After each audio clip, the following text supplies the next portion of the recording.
Lady Garden holders, here we are on the verge of the Long Awaited Vagina Podcast. I know that you have all been itching to get in and learn about what the heck our vagina really is.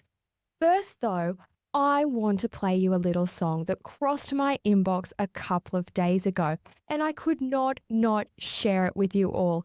It has honestly become the theme song here at Pussy HQ.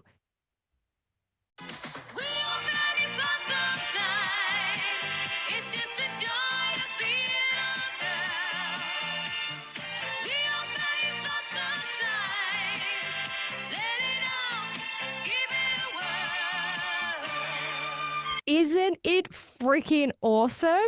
Anyhow, ladies, lesson 103, Lady Garden Horticulture, the vagina. I don't think she needs any other introduction.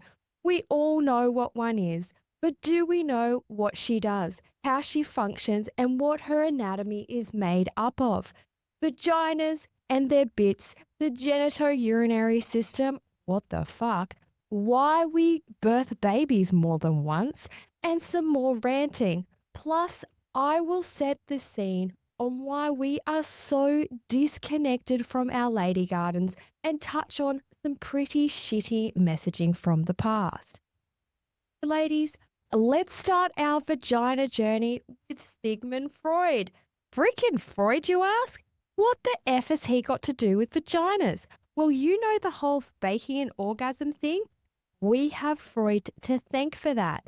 And for those of you who don't know who Freud is, and he, being the operative word here, was a famous Austrian neurologist and the founder of psychoanalysis. Freud may justly be called the most influential intellectual legislator of his age. But was he? Or was he just an opinionated little man? I know I'm upsetting a few psychologists here right now, but what I'm going to tell you is freaking crazy. In the early 1900s, Freud decided to have an opinion on the female orgasm, and he declared that a clitoral orgasm was infantile, immature. A woman could only claim sexual maturity when she experienced a vaginal orgasm. A woman must ignore her amputated penis, being the clitoris, and if they were unable to achieve this vaginal orgasm, it meant that she was frigid and not a real woman. Ladies, we were told that if we didn't have a vaginal orgasm, we were emotionally unstable with immature defense mechanisms and low emotional intelligence. The pressure was on to be normal and mature. We had to have vaginal orgasms. And what this led to was successive generations being diagnosed with sexual dysfunction when they failed to achieve this holy grail of sexual response. We felt like failures. Apparently, our bodies were letting us down. Well, according to Freud, and unsurprisingly, faking an orgasm was born. It soon became the norm, as nobody wanted their partners to think that they were failing to be a real woman, right? We even started having surgeries to move our clitoris closer to our vaginas because Freud said we were deficient for not orgasming during vaginal penetration. What the actual fuck? His own wife had this surgery 3 times on her clitoris, as it was more than 2.5 centimeters from her vagina, and he wanted it to be 1 centimeter or closer. This is freaking bonkers. Clearly, this man was having some issues in the bedroom with his wife, and it was much easier to blame her than look at his own inadequacies. And we cut our vulvas because a man said so. I've got a little song here dedicated to Freud.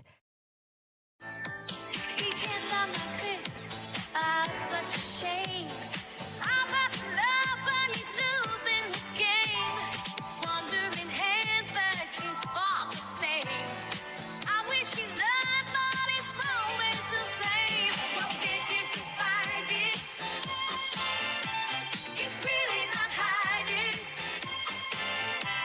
I'm trying to guide you, but you keep on sliding.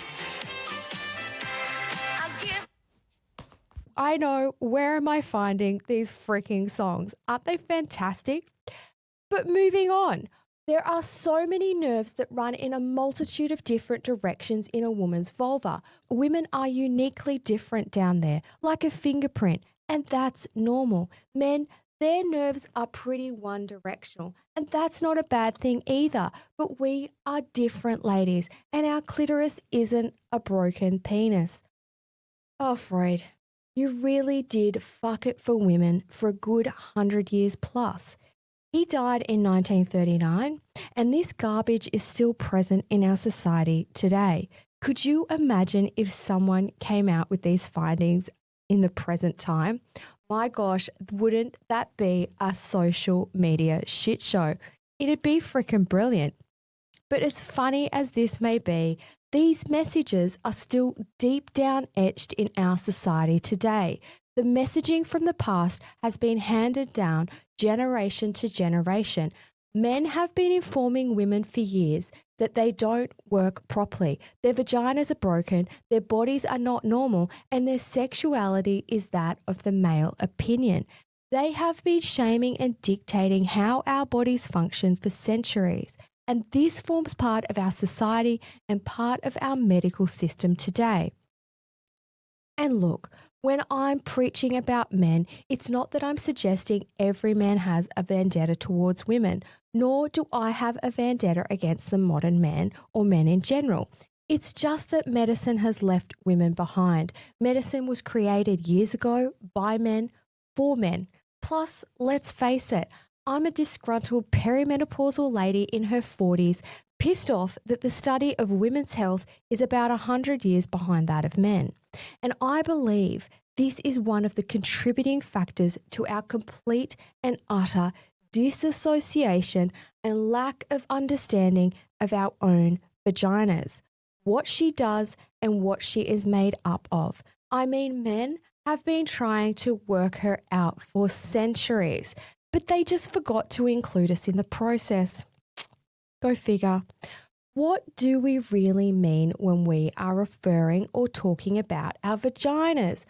Well, a majority of us are probably referring to our vulvas, including myself, not our vaginas at all. And this is how truly discombobulated we are with our own anatomy. We are going to start from the beginning, ladies. And if you know me, if you've had a coffee with me, been to the gym with me, basically spent any time with me, girlfriends, remember the flap story? Oh my God, wasn't that the best dinner conversation ever? We are going to be deep diving into my favorite topic, vaginas.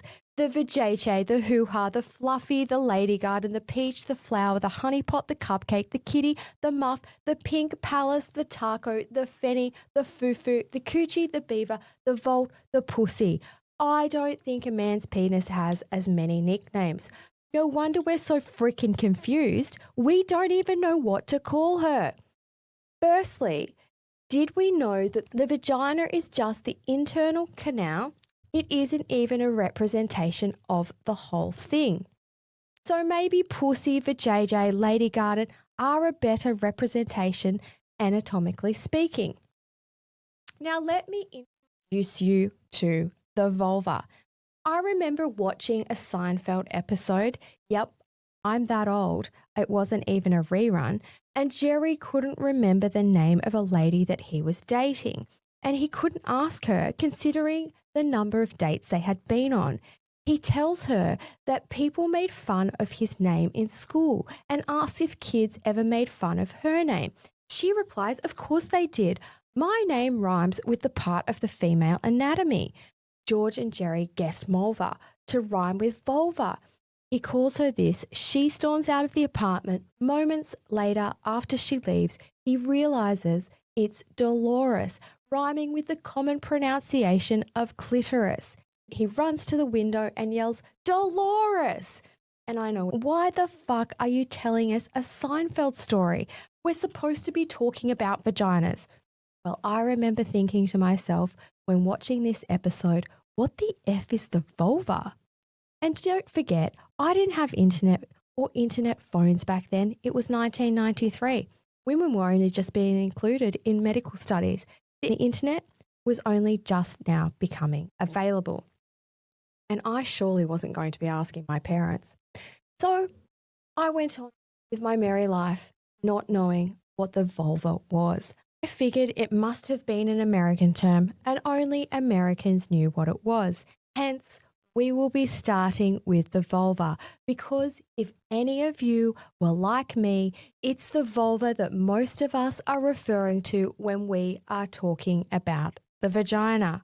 Crazy, right? Who knew? Not me in my 20s. The vulva. The global term. The global, not just the American term, used to describe all of the structures that make the female external genitalia. We are talking the momus pubis, labia major, labia minor, clitoris, vestibular bulbs, vulva vestibular, Bartholin's glands, Scalene's glands, urethra, and the vaginal opening. I know what you're thinking.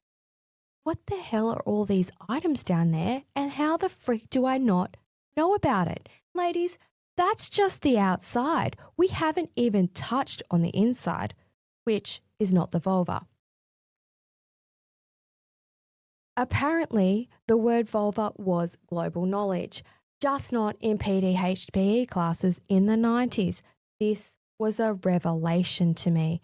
How could I have not known what one of the main parts of my female anatomy was called? Yet I had learned all about the penis in health class, the scrotum, the testicles, the shaft, the base, the foreskin, the urethra. I know there are like one or two other things, but to my point, we knew what these items were and that they made up the penis. And the penis was the penis and the testes were the testicles. And I do understand when you put the female and the male system side by side, that male shit is way more simple. And I don't want to emphasize the word simple. I'll leave that interpretation up to you. But to my point, we knew about men. But what we didn't know was the right information about ourselves. I think we were even informed that it was important for a man to ejaculate if we were to procreate. Hence, it became all about the importance of a man's ability to orgasm. Otherwise, we were not going to get pregnant. But don't get pregnant. But make sure a man ejaculates because that's really important. I don't think I've said the word ejaculate out loud so many times in a sentence in my life. However, this does beg the question, is this why for all these years why some women are having to fake orgasms? Freaking Freud. As no one was teaching us, let alone men, we don't just have a vagina. Hello, clitoris. The vagina, though, the holy grail of the female body, is just the canal between the vaginal opening and the cervix. It's a flexible tube that connects the urethra and the vulva. It's around 3 inches long and it is the highway to our reproductive organ. That's it. And the vaginal opening is the visible part. Pretty explanatory. Look, there are a few nerves located in there. However, the clitoris has over 8,000 to 10,000 nerves, twice as many as the man's penis. Now we know that the vagina is pretty basic in terms of anatomical structure. It does, however, have its own pH level and is clearly a nifty little organ. Fun Fanny Fact Friday for everyone who's been listening to that. And if you're not, jump onto the socials, Facebook, Instagram, TikTok, all that other stuff. But, Now let's dive into everything else that makes up the vulva. The outside part. Just checking you've all been paying close attention. The momus pubis. The momus pubis is a tissue mound made up of fat located directly anterior to the pubic bone. This mound of tissue is prominent in females, clearly, and is usually covered in pubic hair.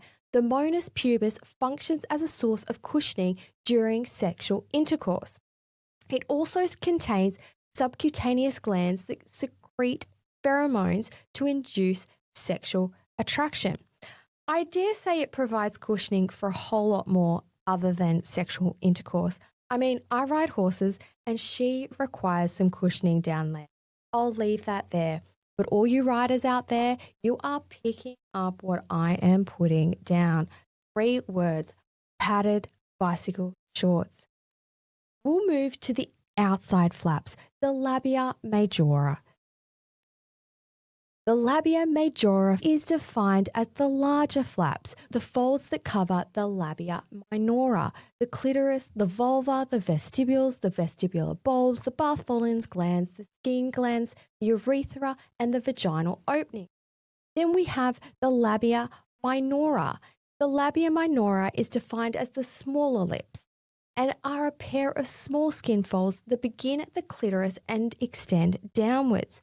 The anterior folds of the labia minora encircle the clitoris, forming the clitoral hood and the frenula of the clitoris. The labia majora and the labia minora engorge with blood and appear larger during sexual arousal.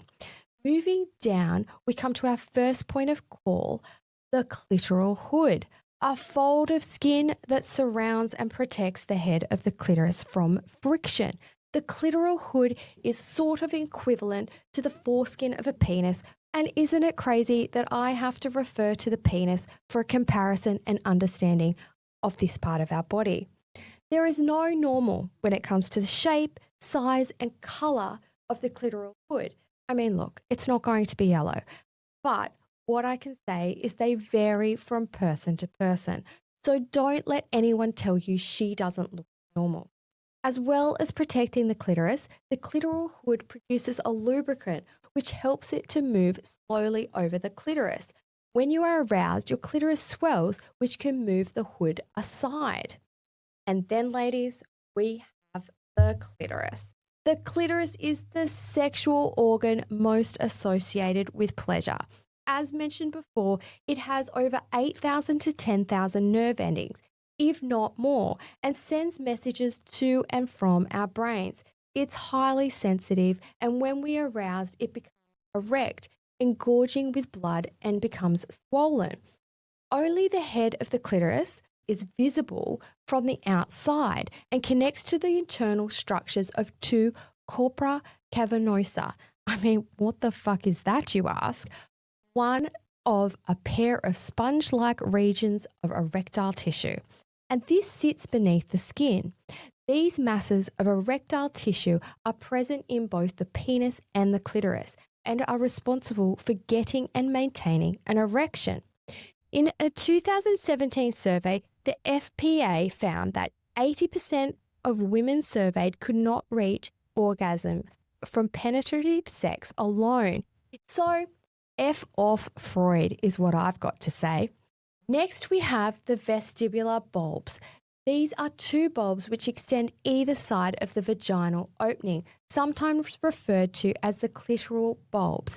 They are made up of erectile tissue and are positioned on either side of the urethra and play a key role in sexual arousal and function. During sexual arousal, the vestibular bulbs become engorged with blood, which then exerts pressure onto the erectile tissue of the clitoris. Then, I know there's more, the vulva vestibule. This is an area that is enclosed by the labia minora that contains the opening of the vagina and the urethra. The point where the vulva vestibule meets the labia minora is called the lion's heart. Apparently, the tissue in the vulva vestibules has been found to have unique properties when compared to neighbouring organs in terms of how it responds to hormone stimuli and inflammation and the way in which it's supplied with nerves. The Bartholin's glands, also known as the greater vestibule glands, are 2 pea-sized glands located slightly lateral and posterior to the vaginal opening. These 2 glands function to secrete a mucus-like substance into the vagina and within the borders of the labia minora. This mucus functions as a lubricant to decrease friction during intercourse and acts as a moisturizer for the vulva. These glands can develop cysts or abscesses though.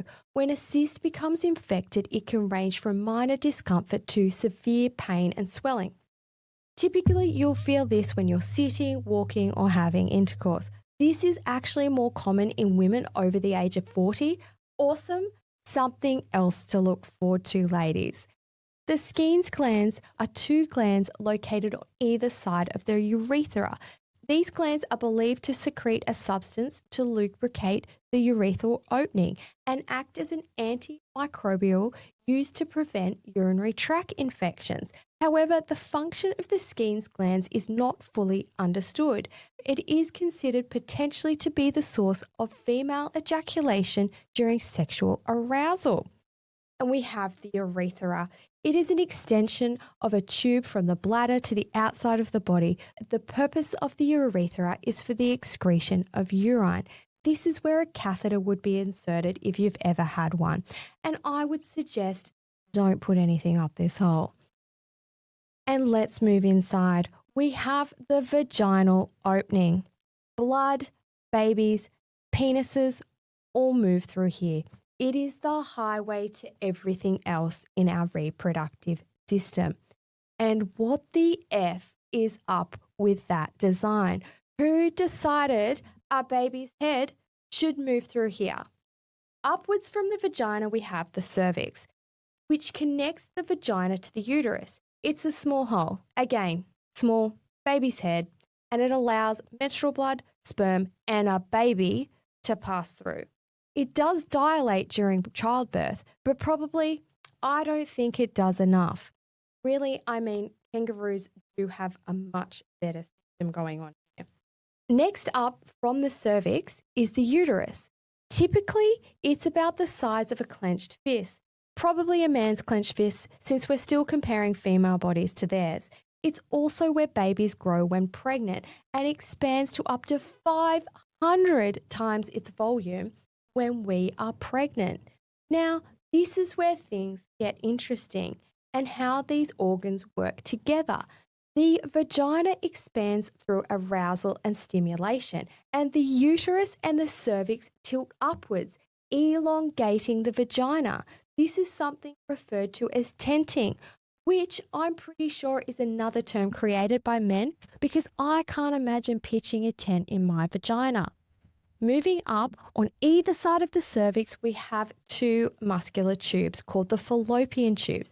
Inside the fallopian tubes are delicate hair-like structures called cilia, which help eggs move from the ovaries towards the uterus. These tubes are also the site where sperm fertilizes the egg, and then they help transport the fertilized egg towards the uterus. At the ovary end of the fallopian tube, there are finger-like projections called fimbria, which help catch and release eggs from the ovaries. These tiny little hairs help to propel the egg or the embryo towards the uterus. And fun fact here, ladies, it's not the fastest, fittest, or strongest sperm that gets to the egg first. Research in 2020 revealed that our eggs are actually picky bitches. They release chemicals called chemical attractants, specific signals that draw in her preferred sperm. Not just anyone gets in. And for the others, she slows them down with a repelling signal. Yep, she's swiping left mid-race. But it's not just the egg doing all the work. Our other lady bits play a crucial role in the selection process too. Like our girlfriends when they wingmaned for us at the clubs in the 90s and the early 2000s, the cervical mucus, especially the L mucus, acts as a quality control system, filtering out weak or low-grade sperm before they even get a chance to line up at the starting line. Once she's chosen her lucky winner, she shuts that race down faster than a perimenopausal woman shuts down her husband in the bedroom. And then, ladies, she sends out a chemical that causes every other sperm's head to literally pop off. Brutal. Essentially, she's a mass murderer. The egg has spoken. Maybe we should take a page out of her book. She seems to have it sorted. And I digress. Moving through to either side of the fallopian tube, we have the ovaries, which are the primary reproductive organs. They're about the size and shape of an almond. The ovaries house all of our eggs, approximately 1 to 2 million when we are born. They produce hormones such as estrogen, specifically estradiol, testosterone, and progesterone. It's pretty incredible that these tiny little organs are such a powerhouse. And when they decide to close up shop, don't we freaking know about it? If you have listened to the Hormone Podcast, you will understand why you don't want to be without one or both of them any earlier than you have to be. And ladies, that is your vagina, your vulva, your reproductive system, your genital urinary system. And the list of ailments we can expect from these are expansive, from endometriosis to PMDD to polycystic ovaries to UTIs to bacterial vaginosis, ovarian cancer to thrush and many, many more. And from the ages of say 10 to 12 to 45 to 48, we are navigating our lady gardens with no real training in horticulture. Even the most experienced and wise lady garden owners will still get it wrong. And potentially, so will the medical field. And then bam, when you think you have it all freaking worked out, some of us actually do get pregnant. And for those of us who have birthed a child, what the fuck is up with that? This makes me think if God does exist, he is definitely a man, because that is poor design, poor engineering right there, poor hip to. This makes me think if God does exist, he's definitely a man. That's poor engineering right there. Poor design, poor head to hip ratio. I mean, why the frick do we do that more than once is beyond me. Hormones. They make you forget how truly unfathomable childbirth really is. Those freaking ovaries. They have been betraying our minds and our pelvises for years. And I'm going to tell you a little birth story from the birth of my second child. And personally, I opted for an epidural pretty quickly.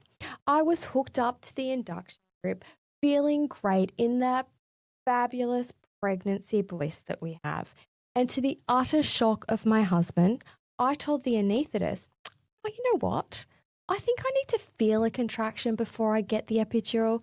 You know, something doesn't feel quite right. I need to experience it all over again. And bear in mind, when you're induced, it goes from 0 to 1,000 in seconds. It's like your contractions have nowhere to go. And I had that joy and delight of experiencing that before. So clearly, my mind and my body had chosen to forget the pain of previous events. Freaking ovaries. But not for long. As I bid farewell to my anaesthetist, happily in that blissful world of love and connection, the first contraction came. And all those freaking memories came flooding back. I remembered now, and I remembered them very, very freaking well.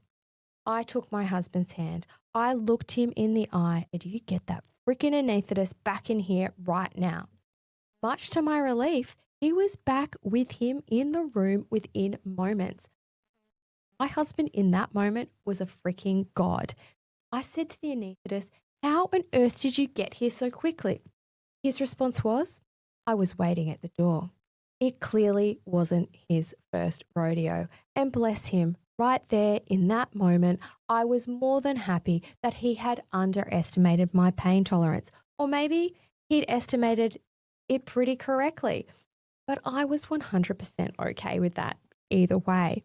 And then there's the birth. We can be cut, ripped, torn, shredded, mutilated, stitched, you name it. It has 100% happened. And for some of us, we have had all of it happen. And that normal that we knew before becomes a completely different freaking normal.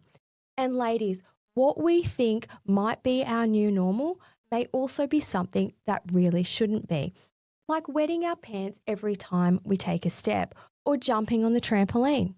Not normal, nor do we have to live like that, or having horrendously heavy periods for months and months after childbirth. Not normal. Heart palpitations and excessive energy. Anyone heard of postpartum thyroiditis? No, not normal. The constant feeling of UTIs, heaviness in the pelvis, achy legs before your periods. Have we heard of pelvic congestive syndrome? Not normal. So other women may have experienced these symptoms too, but it doesn't make it normal, nor does it make it something that we have to live with. Yet, as women, we are continuously told that our ailments are normal. But if something is making our life painful, uncomfortable, or difficult in any way, it's not normal, and it doesn't have to be tolerated. Who here has been told, oh, you pee a little when you sneeze? That's okay, darling. It's normal. But did you know that new normal left untreated can turn into urinary and fecal incontinence post-menopause after our estrogen bids us farewell? 1 in 3 women will experience urinary incontinence. 1 in 3. And 1 in 7 will experience fecal incontinence post-menopause. So let's definitely have a conversation about that in future podcasts. So what can we expect from our lady gardens as they age? It will blow you away. It's not just our faces that start to move south. Bid farewell to your lady gardens too. But that's for another episode, ladies. Lady gardens, skincare, maintenance, exercise, and the disappearing act of our vulvas. Be sure to tune into that one in a couple of weeks. But before we sign off on another week of Lady Garden Talk, let's briefly chat about the myth that is the hymen and why I haven't included it in the initial anatomy. This is because I feel it's an outdated bullshit story that was fed to us for years. Yes, it is an initial part of our anatomy, but for many girls, it becomes non-existent by the time we are teenagers. Yet it's something that men decided was an important part of the female anatomy, as it was linked to our purity. Once again, we are receiving judgment about our vaginas from men. The hymen is a remnant tissue partially covering the vaginal opening, a membrane that's left over from how the vagina forms during the embryonic development. It can have a few different positions around your vaginal opening and comes in many shapes and sizes. For some, there's practically no tissue there at all, and for others, it's a membrane covering the vaginal opening and can lead to the need for surgical intervention. Now, get this, ladies. My jaw is actually on the freaking ground right now. So clearing up once again the inadequacies of my female anatomy education, the hymen is considered part of the external genitalia, specifically within the vulva, and is located at the entrance of the vagina. It's not internal. My mind has been blown. Put your hands up if you thought it was internal. It's just a little bit of stretchy skin that's part of the vaginal opening, like the actual opening where you insert tampons. It's on the outside. It's external, ladies. Literally, my mind is freaking blowing up right now. Now, the most common myth about the hymen is that it remains intact until it is broken during vaginal penetration. Maybe Freud had something to do with that, which renders it a physical marker of virginity. Though there are many instances where women do experience a small amount of bleeding from hymenal tearing during their first intercourse experience, but this is by no means a universal experience, as there are many women who have very little tissue there in the first place. Another common myth is the hymen is rigid and penetrable. The tissue is actually stretchy and flexible, which means it doesn't necessarily tear when penetrated. In many cases, some tearing or stretching occurs over time from tampons, gynecological exams, or vigorous exercise. Now, I rode horses when I was younger, and I was always told that I was likely to have broken my hymen, being an equestrian. But why was this even being talked about? Why was it felt necessary to inform me about my hymen in the first place? Go figure. But because of these factors, it's impossible to tell by examining a woman if she's a virgin. The idea that virginity can be measured or verified is perhaps the most harmful and damaging myth. Assuming a woman's sexual behavior can be inferred from her appearance is demeaning, and cultures that suggest the use of a hymenal exam to test for virginity invite incorrect and unfair judgment about women. Have a think about the education you received when you were young about your hymen. I bet you knew about it. Yet, did you know what the frickin' vulva was? Interesting, right? Considering a majority of us in our teenage years don't have a hymen anymore, yet we all still had a vulva? And that, my lady gardens, is your vagina, your vulva, your genital urinary system. It's not just your vagina. There you go, ladies. There is your lesson in vaginas. I am so glad that we got to spend 35 minutes educating ourselves on what the frick she actually is. Now, I cannot wait to bring you next week's episode. Are you feeling like you're constantly fulfilling everyone else's needs? Feeling like everyone wants something from us? Constantly giving empathy and touch? Are we neurodivergent mums? Because this can be even more overwhelming. My beautiful lady gardens, be sure to keep next week's episode on your vaginal radar. Just don't freaking touch me.